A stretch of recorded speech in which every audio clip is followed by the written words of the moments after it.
درود شریف کی فضیلت۔ ایک دن نبی کریم صلی اللہ علیہ وآلہ وسلم اپنی اسلامی لشکر کے ساتھ جہاد پر تشریف لے جا رہے تھے۔ راستے میں ایک جگہ پڑاؤ کیا۔ نماز ادا کرنے کے بعد نبی کریم صلی اللہ علیہ وآلہ وسلم نے اپنے صحابہ کرام رضی اللہ سے ارشاد فرمایا، جو کچھ کھانے کا ہے یہیں پر کھا لو۔ جب کھانا کھانے لگے تو صحابہ کرام نے عرض کیا، یا رسول اللہ، روٹی کے ساتھ کھانے کو کچھ بھی نہیں ہے۔ اسی وقت شہد کی ایک مکھی بنبناتی ہوئی آ گئی۔ صحابہ کرام نے عرض کیا، یا رسول صلی اللہ علیہ وآلہ وسلم، یہ مکھی کیوں شور مچا رہی ہے؟ حضور صلی اللہ علیہ وآلہ وسلم نے ارشاد فرمایا، یہ مکھی کہہ رہی ہے کہ ہم مکھیاں بے قرار ہیں۔ صحابہ کرام رضی اللہ تعالیٰ عنہ کے پاس سالن نہیں ہے، حالانکہ یہاں قریب ہی غار میں ہم نے شہد کا چھتا لگایا ہوا ہے۔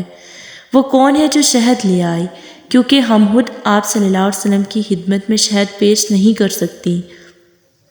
آپ صلی اللہ علیہ وآلہ وسلم نے حضرت علی رضی اللہ تعالیٰ عنہ کو حکم دیا کہ اس مکھی کے پیچھے چلے جائیں اور شہد لے آئیں۔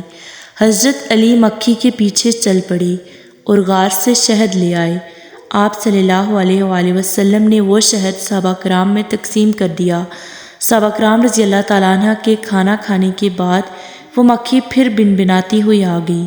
صحابہ کرام رضی اللہ تعالیٰ عنہ نے عرض کیا، یا رسول اللہ، یہ مکھی اب کیوں شور کر رہی ہے؟ آپ صلی اللہ علیہ وآلہ وسلم نے فرمایا، میں نے اس مکھی سے ایک سوال پوچھا تھا، پھول تو کڑوے بھی ہوتے ہیں اور پھیکے بھی، اور کچھ بدمزہ بھی، تو یہ تیرے منہ میں جا کر نہایت شیریں اور صاف شہد کیسے بن جاتا ہے؟